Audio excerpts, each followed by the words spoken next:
आत्म प्रकाश क्या है महर्षि? मैं की कल्पना अहंकार है। मैं का प्रकाशित होना वास्तविक आत्मा का साक्षात्कार है। यह विज्ञानमय कोश में सदैव मैं के रूप में प्रकाशित है। यह शुद्ध ज्ञान है।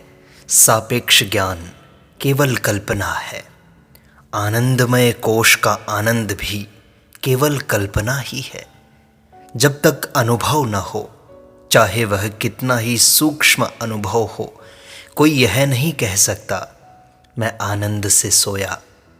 अपनी बुद्धि से वह आनंदमय कोश का वर्णन करता है।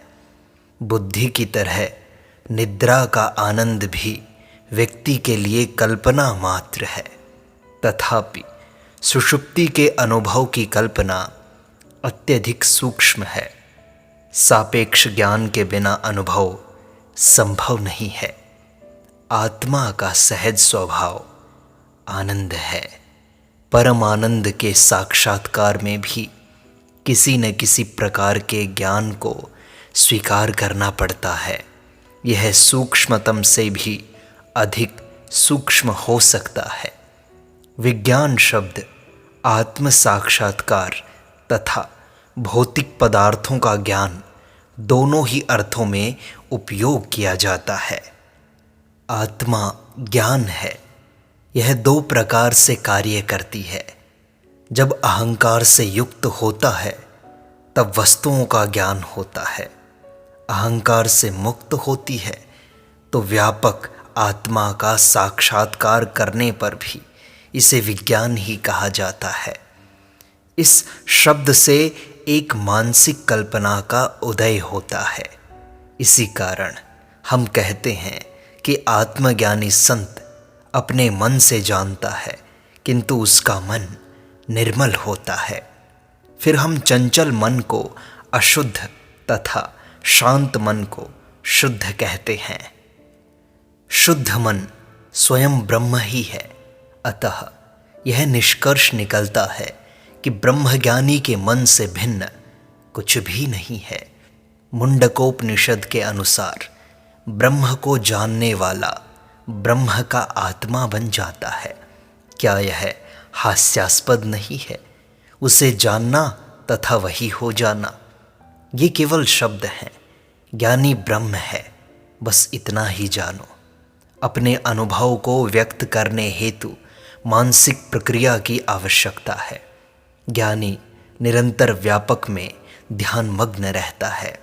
ऐसा कहा जाता है कि सृष्टिकर्ता सुख एवं अन्य ऐसे ध्यान से कभी भी विचलित नहीं होते। फिर इस प्रकार का ध्यान केवल शब्द ही है।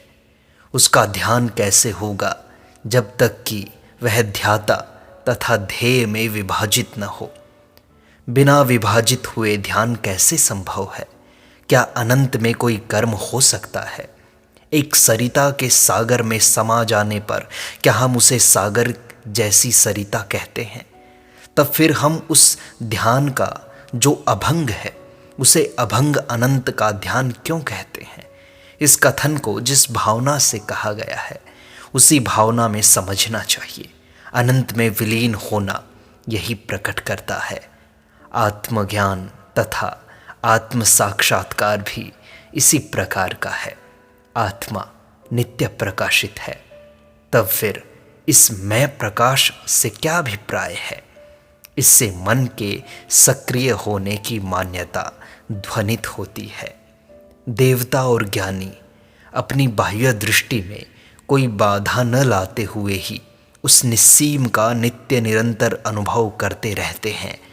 दर्शकों को उनके मन के सक्रिय होने का अनुमान होता है, किंतु वास्तव में वे सक्रिय नहीं हैं।